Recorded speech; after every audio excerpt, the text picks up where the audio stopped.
Hello दोस्तों, welcome to my YouTube channel. मैं भवेश कुमार।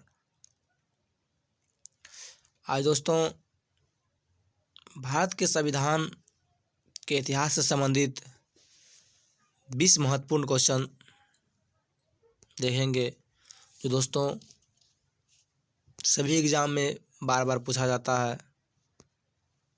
दोस्तों पहला प्रश्न देखते हैं।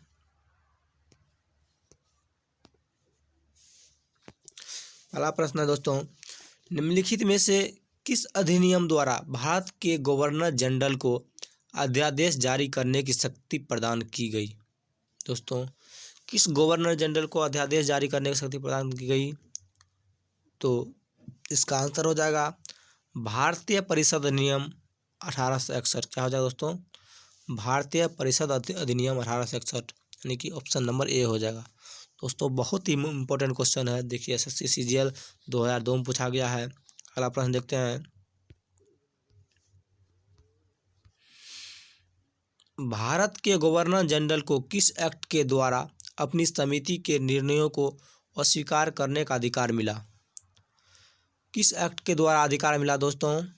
तो इसका आंसर हो जाएगा ऑप्शन नंबर बी, यानी कि 1786 का एमेंडमेंट एक्ट। क्या दोस्तों? 1786 का एमेंडमेंट एक्ट हो जाएगा। अगला प्रश्न देखते हैं। मिंटो मार्ले सुधार का उद्देश्य क्या था? दोस्तों मिंटो मार्ले सुधार का उद्देश्य क्या था? दोस्तों इसका आंसर हो जाएगा पृथक निर्वाचन प्रणाली। क्या हो जाएगा? पृथक निर्वाचन प्रणाली, यानी कि ऑप्शन नंबर सी हो जाएगा। अगला प्रश्न देखते हैं। मुसलमानों के लिए अतिरिक्त निर्वाचक मंडल प्रारंभ में किसके द्वारा लाया गया था? किसके द्वारा लाया गया था दोस्तों? इसका आंसर हो जाएगा मॉन्टेग्यू चेम्सफोर्ड सुधार अधिनियम 1919, यानी ऑप्शन नंबर ए हो जाएगा। अगला प्रश्न देखते हैं। 1909 के इंडियन काउंसिल एक्ट में किस बात की व्यवस्था की गई थी? दोस्तों 1909 के इंडियन काउंसिल एक्ट जो हुआ था उसमें किस व्यवस्था की बात की गई थी? तो दोस्तों इसका आंसर हो जाएगा ऑप्शन नंबर डी, यानी कि द्वैध शासन प्रणाली। क्या हो जाएगा दोस्तों? द्वैध शासन प्रणाली। देखिए दोस्तों बहुत ही इंपॉर्टेंट क्वेश्चन, देखिए एसएससी 2011 में पूछा हुआ है। अगला प्रश्न देखते हैं। मार्ले मिंटो सुधार बिल किस वर्ष पारित किया गया था? तो मार्ले मिंटो सुधार बिल जो है किस वर्ष पारित किया गया था दोस्तों? यह 1909 ईस्वी में जो है ये पारित किया गया था। कब किया गया था? 1909 ईस्वी में, यानी कि ऑप्शन नंबर बी हो जाएगा। अगला प्रश्न देखते हैं। 1946 का कैबिनेट मिशन 3 मंत्रियों में गठित था। निम्नलिखित में से कौन सदस्य नहीं था? दोस्तों कैबिनेट मिशन का 3 मंत्रियों में जो गठित हुआ था उसमें से इसका सदस्य कौन नहीं था? तो दोस्तों इसका आंसर हो जाएगा ऑप्शन नंबर सी, यानी कि दोस्तों लॉर्ड एमरी जो था कैबिनेट मिशन के 3 मंत्रियों का जो गठित हुआ था उसका सदस्य नहीं था। अगला प्रश्न देखते हैं। कैबिनेट मिशन योजना के विषय में कौन सही नहीं है? दोस्तों कैबिनेट मिशन जो था उसका योजना बना था उसमें से कौन सही नहीं है? इसका आंसर हो जाएगा ऑप्शन नंबर डी, यानी कि पाकिस्तान की स्वीकृति। दोस्तों पाकिस्तान की स्वीकृति जो था कैबिनेट मिशन की योजना में नहीं था। बाद बाकी संविधान निर्माण का अधिकार, प्रांतीय समूहीकरण, भारतीय सदस्यों वाला अंतरिम मंत्रिमंडल, ये तीनों था। ये दोस्तों बहुत ही इंपॉर्टेंट क्वेश्चन, देखिए बीपीएससी 2013 में पूछा हुआ है क्वेश्चन। दोस्तों यही क्वेश्चन बार बार पूछा जाता है, आप सभी सही से देख लीजिएगा। अगला प्रश्न देखते हैं। भारत का संविधान लागू होने तक स्वतंत्रता के पश्चात इसका शासन किसके अंतर्गत चलाया गया था? दोस्तों भारत का संविधान जो लागू हुआ था उसका शासन किसके अंतर्गत चलाया गया था? दोस्तों इसका आंसर हो जाएगा ऑप्शन नंबर ए, यानी कि 1935 के भारत सरकार अधिनियम के अनुसार जो दोस्तों इसके अंतर्गत चलाया जा रहा था। अगला प्रश्न देखते हैं। भारतीय को वर्ष 1947 में सार्वभौम सत्ता सौंपने की योजना निम्न में से किस नाम से जानी गई? किस नाम से जानी गई है दोस्तों? इसका आंसर हो जाएगा ऑप्शन नंबर बी, यानी कि माउंटबेटन योजना के तहत जो दोस्तों 1947 में जो सार्वभौम सत्ता सौंपने की योजना अपनाई गई थी। अगला प्रश्न देखते हैं, कहता है कौन सुमेल नहीं है। दोस्तों देखिए MTS पूछा हुआ क्वेश्चन, ये महत्वपूर्ण क्वेश्चन है दोस्तों।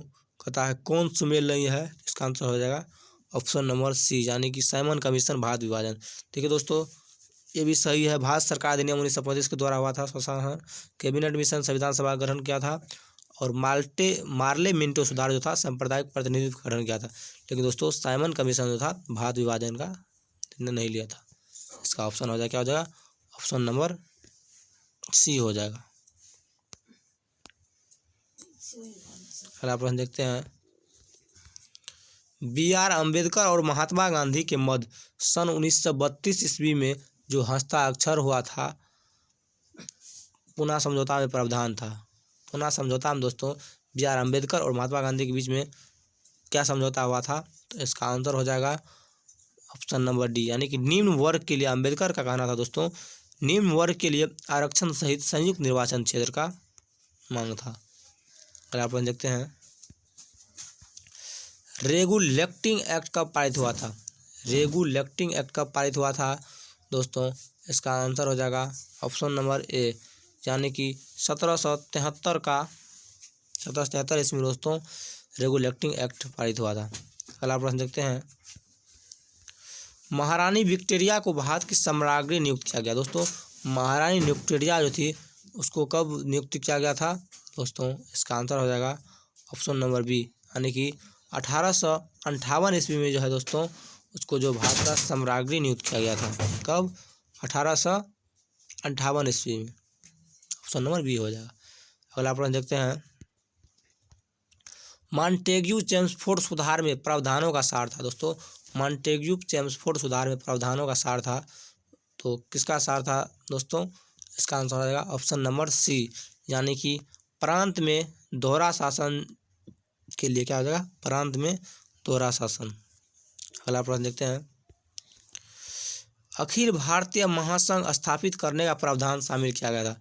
अखिल भारतीय महासंघ स्थापित करने का प्रावधान जो शामिल किया गया था, किसमें किया गया था दोस्तों, ऑप्शन ए है अगस्त प्रस्ताव 1940, बी में है भारत सरकार अधिनियम 1919, सी में है कैबिनेट मिशन प्रस्ताव 1946 ईस्वी में, और डी नंबर में हो जाएगा भारत सरकार अधिनियम 1935 ईस्वी में। दोस्तों इसका आंसर क्या हो जाएगा, ऑप्शन नंबर डी हो जाएगा, यानी कि भारत सरकार अधिनियम 1935 के तहत जो है अखिल भारतीय महासंघ स्थापित किया गया था। ऑप्शन नंबर डी हो गया। अगला प्रश्न देखते हैं, निम्न में से किस अधिनियम ने केंद्र में द्वैध शासन प्रणाली को स्थापित किया था। दोस्तों द्वैध शासन प्रणाली को जो स्थापित किया था किसमें किया गया था, आंसर है ऑप्शन है भारत शासन अधिनियम 1935, भारत शासन अधिनियम 1931, भारत परिषद अधिनियम 1909 और भारत परिषद अधिनियम 1989। दोस्तों इसका आंसर क्या हो जाएगा, ऑप्शन नंबर ए, यानी कि भारत शासन अधिनियम 1935 के द्वारा जो है द्वैध शासन प्रणाली स्थापित किया गया था। अगला प्रश्न है, किस अधिनियम की प्रमुख विशेषता प्रांतीय स्वायत्तता थी। दोस्तों किस अधिनियम की प्रमुख विशेषता जो है प्रांतीय स्वायत्तता थी। दोस्तों इसका आंसर हो जाएगा ऑप्शन नंबर बी, यानी कि 1935 ईस्वी का जो सरकार अधिनियम था उसका जो है प्रांतीय स्वायत्तता विशेषता थी, यानी कि इसका आंसर हो जाएगा ऑप्शन नंबर बी हो जाएगा। अगला प्रश्न देखते हैं, संघीय प्रणाली का पहला प्रयास भारत सरकार अधिनियम डैश द्वारा किया गया था। दोस्तों संघीय प्रणाली का पहला प्रयास कब किया गया था दोस्तों, इसका आंसर हो जाएगा ऑप्शन नंबर सी, यानी कि 1935 का जो भारत सरकार अधिनियम था दोस्तों इसके द्वारा संघीय प्रणाली को लागू किया गया था। ऑप्शन नंबर बी हो जाएगा। और आप देखते हैं, भारत में सचिव का पद किसके द्वारा निर्मित किया गया। पता दोस्तों भारत में सचिव का पद किसके द्वारा निर्मित किया गया था। ऑप्शन ए में है भारतीय परिषद अधिनियम 1861, चेम्सफोर्ड सुधार, मार्ले मिंटो सुधार 1909, भारत सरकार अधिनियम 1858। दोस्तों इसका आंसर क्या हो जाएगा, ऑप्शन नंबर डी, यानी कि भारत सरकार अधिनियम 1858 के द्वारा जो दोस्तों भारत में सचिव पद का जो है नियुक्ति किया गया था। दोस्तों बहुत ही इम्पोर्टेंट क्वेश्चन था, यदि दोस्तों आप सभी को अच्छा लगे तो वीडियो को लाइक करें, कमेंट करें, सब्सक्राइब करें और अपने दोस्तों के साथ शेयर करें। जय हिंद।